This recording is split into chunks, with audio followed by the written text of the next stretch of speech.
नमस्कार फ्रेंड्स, मेरा नाम है जयवीर शाह और आपका स्वागत है mech learn to on YouTube channel पर। आज हम बात करेंगे एक एग्जाम्पल के बारे में जो कंटिन्यूटी इक्वेशन से रिलेट करता है और यहाँ पर डेंसिटी की वैल्यू दी गई है। तो डेंसिटी की जब वैल्यू दी जाती है तब हम कंटिन्यूटी इक्वेशन या फिर टोटल डेरिवेटिव का कॉन्सेप्ट कैसे यूज़ करते हैं। तो ये एग्जाम्पल आपको ब्रीफ करेगा यूलरियन मेथड के बारे में भी और कंटिन्यूटी इक्वेशन के बारे में भी। चलिए देखते हैं एग्जाम्पल क्या लिखा गया है। Density field of 2D flow. तो डेंसिटी की फील्ड दी गई है 2D फ्लो में। 2D फ्लो तो आप जानते ही होंगे, एक्स और वाई डायरेक्शन में जो भी फ्लो होता है उसे हम 2D फ्लो कहते हैं। Density field of 2D flow is given by density x y. Density is a function of x y and it is equal to k x y. Density of 2D flow is given by kxy where k is constant, where k is constant.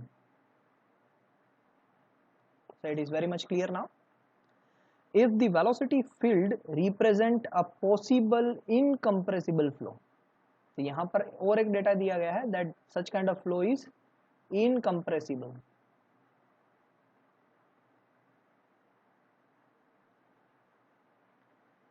The equation of streamline is, the equation of streamline हमें चाहिए, streamline equation.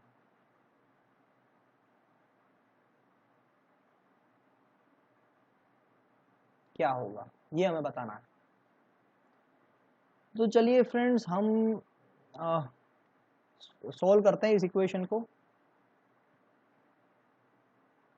तो हमें चाहिए क्या, हमें equation of streamline चाहिए। तो सबसे पहले हमें समझना होगा कि स्ट्रीमलाइन होती क्या है। स्ट्रीमलाइन की अगर मैं बात करूं तो ये एक ऐसी लाइन है, जैसे कि मैं अगर ये स्ट्रीमलाइन बता रहा हूं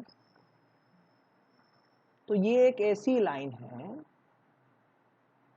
जिस लाइन की हर जगह पर, हर पॉइंट पे, कोई भी पॉइंट पे एक वेलोसिटी की वैल्यू मिलती है, उसके टेंजेंट पे एक वेलोसिटी मिलती है। हर एक टेंजेंट पे, हर एक पॉइंट के टेंजेंट पे आपको एक, हर एक लाइन के टेंजेंट पे, उस पॉइंट पे वेलोसिटी की वैल्यू मिलेगी। So such kind of line is stream line. और अगर हम दोनों लाइन के बीच का डिस्टेंस देखें तो डिस्टेंस कैसे है, ये जो है वो डिस्टेंस है। मैं थोड़ा सा फिगर को बराबर बनाऊं ताकि आपको समझ में आ जाए। ये जो है वो डिस्टेंस है, ds।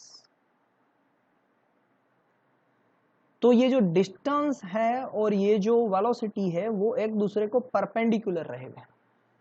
So that's why v velocity into distance, इनका जो डॉट प्रोडक्ट रहेगा वो 0 रहेगा। अब इस कॉन्सेप्ट को समझकर हमें स्ट्रीमलाइन का इक्वेशन बनाना है। ओके, वेलोसिटी v क्या है, v क्या होती है, that is u i plus v j plus w k। वहां पर u क्या है, वेलोसिटी इन x डायरेक्शन, v क्या है, velocity in y direction, w is velocity in z direction. ds क्या होगा, dxi plus dyj plus dzk। so dx is distance in x, dy is distance in y and dz in distance in z direction। d लिखा है यानी derivative है, आप इसको change in distance भी बोल सकते हैं। तो चलिए अभी हमें स्ट्रीम लाइन का इक्वेशन चाहिए, हमें स्ट्रीम लाइन का इक्वेशन चाहिए। तो हम एक मैट्रिक्स बना लेते हैं, जिस मैट्रिक्स में हम लिखता हूं मैं i j k, फिर वेलोसिटी के सारे कंपोनेंट लिखूंगा u v w और फिर ds के सारे कंपोनेंट लिखूंगा dx dy एंड dz। हमने वैसे भी डॉट प्रोडक्ट को क्या कहा है, 0। तो ये मैट्रिक्स का डिटरमिनेंट क्या होगा, 0। इस 0 को मैं लिख सकता हूं 0i plus 0j plus 0k। चलिए अब हम इसके डिटरमिनेंट निकालते हैं। डिटरमिनेंट यहां से निकालेंगे। चलिए डिटरमिनेंट निकालते हैं। यहाँ पर थोड़ा सा मैं नीचे ले लेता हूँ, इन चीज़ों को थोड़े से ऊपर जाने देता हूँ। ओके, डिटरमिनेंट निकालते हैं। तो डिटर्मिनेंट कैसे निकालेंगे? डिटर्मिनेंट निकालने के लिए आपको चाहिए आई इंटू ब्रैकेट क्या बचेगा, v into d z minus w into d y minus j, second component के साथ माइनस साइन होती है, minus 1 i plus j row plus column, अगर आपको याद है तो, वरना आप सेकंड कंपोनेंट के साथ माइनस साइन रहती है, ये याद रखिए, into bracket u into d z minus w into d x plus k u into d y minus v into d x is equal to i 0 plus j 0 plus k 0।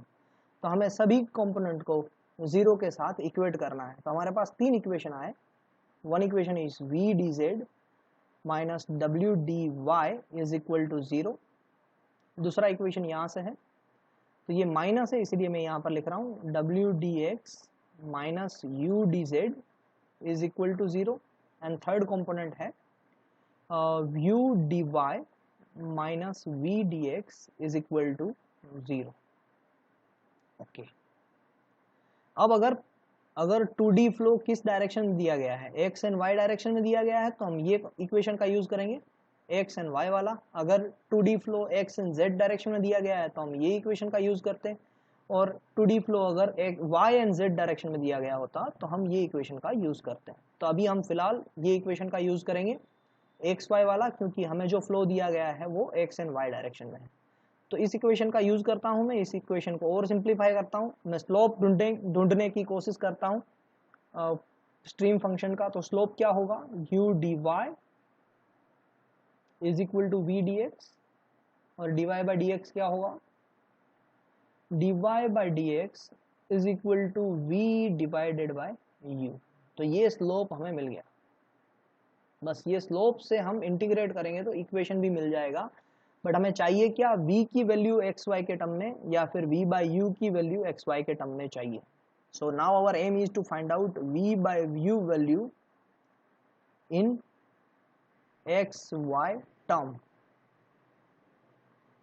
चलिए equation को देखते हैं और फिर देखते हैं कि किस तरीके से हम इसको आगे बढ़ा सकते हैं। तो क्वेश्चन में क्या दिया गया है, क्वेश्चन में दिया गया है density is a function of xy, so density is equal to kxy, it is given। okay, चलिए आगे बढ़ते हैं। density is a function of xy that is given, अब उसको लेके आगे बढ़ते हैं।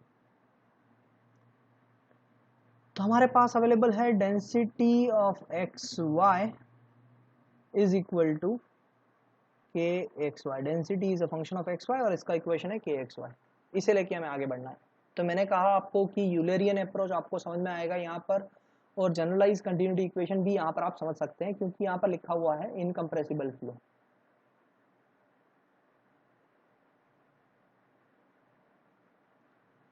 तो चलिए मैं आपको समझाता हूँ दोनों की चीज कैसे एप्लीकेबल होगी। जनरलाइज कंटिन्यूटी इक्वेशन क्या रहेगा, पहले जनरलाइज कंटिन्यूटी इक्वेशन है क्या, del rho by del t plus u del rho by del x plus v del rho by del y plus w del rho by del z, ये एक term हुआ, plus rho into bracket del u by del x plus del v by del y plus del w by del z is equal to 0। ये कहाँ से आया, कैसे derive हुआ, उसके लिए आपको नीचे डिस्क्रिप्शन लिंक में एक 29 मिनट का वीडियो है, जिसको मैंने जनरलाइज कंटिन्यूटी इक्वेशन का टाइटल भी दिया है, वो देख लीजिएगा। अब यहाँ पर जो ये चीज बता रहे हैं, ये जो चीज बता रहे हैं वो चीज क्या है, बाय यूजिंग यूलरियन फॉर्मूला। ये यूलरियन फॉर्मूला डेंसिटी का टोटल डेरिवेटिव है। ये क्या है, d rho by d t है एज पर यूलेरियन मेथड।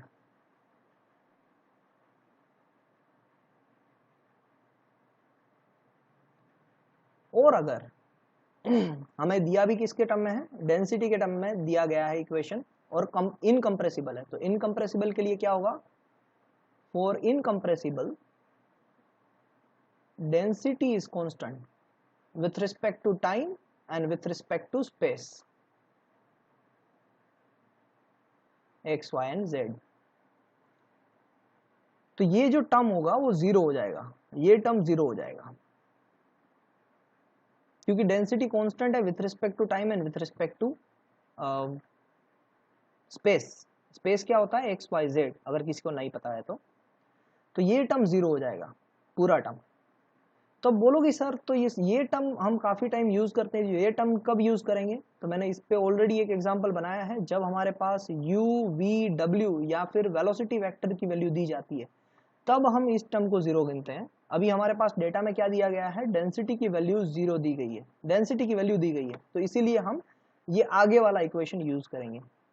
और उसमें भी हम देख रहे हैं कि density is only function of x and y, तो del rho by del t भी जीरो हो जाएगा और del rho by del z भी जीरो हो जाएगा। तो हमारे पास इक्वेशन क्या बचा, u del rho by del x plus v del rho by del y is equal to zero.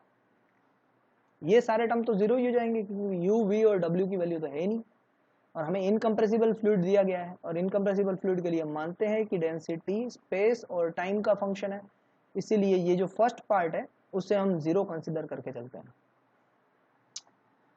अब यहाँ पर डेंसिटी, अब आगे बढ़ते हैं यहाँ पर इसी इक्वेशन में, u into del u by del x, del rho by del x क्या होगा, के एक्स वाई का with respect to x derivation करेंगे तो क्या मिलेगा, के वाई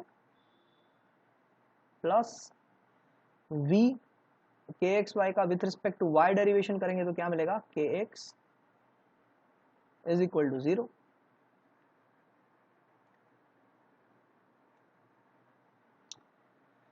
तो देखिए क्या हुआ, के तो कॉमन आउट निकल जाएगा, के कैंसिल करता हूं तो u y is equal to v x minus v x, ये हो जाएगा सामने जाएगा तो हमें चाहिए था यही, हमें चाहिए क्या था, v बाई यू की वैल्यू चाहिए थी, v बाई यू की वैल्यू क्या मिलेगी यहाँ से, minus y divided by x, और हमें पता है स्ट्रीमलाइन इक्वेशन के लिए v बाई यू की वैल्यू क्या थी, ऊपर से ही देख लेते हैं।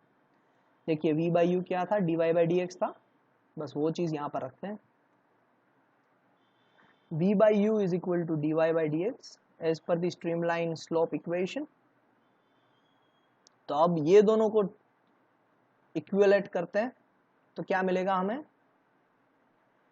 dy by dx is equal to minus y divided by x, तो हम कहेंगे minus dy by y is equal to dx by x, x यहाँ पर चला गया, y यहाँ पर आ गया, dx यहाँ पर चला गया, y यहाँ पर आ गया, माइनस y यहाँ पर आ गया।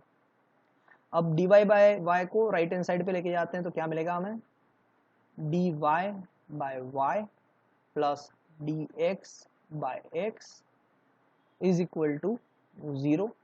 तीनों का इंटीग्रेशन करते हैं, यहाँ पर ये इंटीग्रेशन, यहाँ पर भी इंटीग्रेशन और यहाँ पर भी इंटीग्रेशन, क्या मिलेगा इंटीग्रेशन का आंसर, इंटीग्रेशन का आंसर मिलेगा हमें ln y plus ln x is equal to ln c।